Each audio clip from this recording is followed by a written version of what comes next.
Hermanos, amigos, me gustaría invitarles a leer en el libro de Segunda de Corintios, segunda carta del apóstol Pablo a los Corintios. Dice el versículo capítulo 12 de Corintios. Vamos a comenzar la lectura en el verso 9. Y me ha dicho, hablando el Señor, le habló a Pablo y le dijo: bástate mi gracia, porque mi poder se perfecciona en la debilidad. Por tanto, de buena gana, me gloriaré más bien en mis debilidades, para que repose sobre mí el poder de Cristo. Por lo cual, por amor a Cristo, me gozo en las debilidades, en afrentas, en necesidades, en persecuciones, en angustia, porque cuando soy débil, entonces soy fuerte. Me he hecho un necio al gloriarme. Vosotros me obligasteis a ello, pues yo debía ser alabado por vosotros, porque nada he sido menos que aquellos grandes apóstoles, aunque nada soy. Con todo, las señales de apóstol han sido hechas entre vosotros, en toda paciencia, por señales, prodigios y milagros, porque ¿en qué habéis sido menos que las otras iglesias, sino en que yo mismo no os he sido carga? Perdonadme mi agravio. Bueno, aquí está hablando el apóstol Pablo, el apóstol de los gentiles. Y podríamos pensar, qué gran hombre, el apóstol Pablo. Escribió casi la mayoría del Nuevo Testamento. Todas las iglesias que se formaron allí en el siglo I, la mayoría lleva su firma. Fue Pablo el que predicó, el que anunció las verdades donde nunca antes se había anunciado al Señor Jesucristo. Y por eso es difícil entender lo que él dice aquí, cómo se considera débil. Está en debilidades, en afrentas, en necesidades, en persecuciones, en angustias, porque es débil. ¿Qué concepto tienes tú, amigo, amiga, de los creyentes? ¿Qué significa ser creyente? ¿Qué significa ser salvado por la gracia de Dios? Que el Señor Jesucristo, con su muerte en la cruz, nos dé nueva vida, te ofrezca a ti nueva vida. ¿Acaso cuando tú vienes al Señor se acaban todos tus problemas y viene toda la bendición? Como dice aquel evangelio de la prosperidad, ¿no es el evangelio? Ven a Cristo y tus problemas se solucionarán. Ven a Cristo y tendrás riqueza, tendrás bendición y cosas por el estilo. Aquí vemos a un hombre que tenía todo. Era un hombre eminente en la palabra, en las escrituras. Era considerado por sus pares como alguien inteligente, como alguien sabio. Había sido criado a los pies de Gamaliel, un hombre también erudito en la palabra.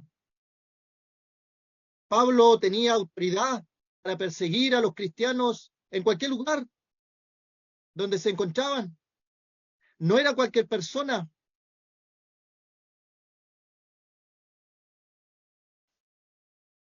Y vieras tú el cambio que se realizó en él. Toda la autoridad, la fama, la riqueza que él tenía, la consideración de sus pares, quedó en nada después que él se convirtió. ¿Cómo puede una persona entender esto? Por eso te digo, aquí el evangelio de la prosperidad no es el evangelio. Mi caso personal también, después de que el Señor me salvó, vinieron los problemas que nunca antes había tenido. Y Pablo fue de perseguidor a perseguido. Estuvo en peligro en los ríos de aquella época, peligro de ladrones, peligro de los mismos judíos, peligro de los gentiles, peligros en la ciudad, peligros en el desierto, peligros en el mar, peligro entre falsos hermanos, peligros en trabajo, en fatiga, en muchos desvelos, en hambre y sed, en muchos ayunos, en frío y en desnudez, y además de otras cosas, lo que sobre mí se agolpa cada día, la preocupación por todas las iglesias. Estamos en presencia de un hombre que no puede decir, terrenalmente hablando, mi vida cambió para mejor. Y nuevamente repito, ese evangelio de la prosperidad que algunos ofrecen no es evangelio. Se concentra en las cosas materiales, terrenales. Imagínate, si fuera verdad, tenemos a una persona sacada de la pobreza. Tal vez se arreglan todas sus situaciones, pero está confiando todavía en lo terrenal. Y podemos cambiar personas y tener personas adineradas, educadas, con su salud completamente bien, pero que se van a ir al infierno, a la condenación. Y es ahí donde entendemos lo que es el Evangelio. Es una buena noticia para lo espiritual, para el alma, que no vaya a la condenación eterna, que no se pierda en el infierno por la eternidad. Y es por eso que este hombre, con todos los peligros, con todos los males que pasó, siguió adelante. Y lo azotaban y seguía adelante. Y lo encarcelaban y seguía adelante. Y él sufrió angustias, fatigas, trabajos, desvelos, hambre, y seguía adelante. ¿Por qué? ¿Por qué? Si él estaba viviendo una vida buena, era considerado, tenía un estatus hebreo de hebreos en cuanto a la ley fariseo, era el primero de los de su nación. Entonces, ¿cómo entendemos que una persona de esas características lo deje todo de lado? Y el mismo Pablo dice, lo he considerado como basura por amor a Cristo. Y eso es lo que tienes que entender, amigo, es que tu alma es tan preciosa que ha costado un alto precio.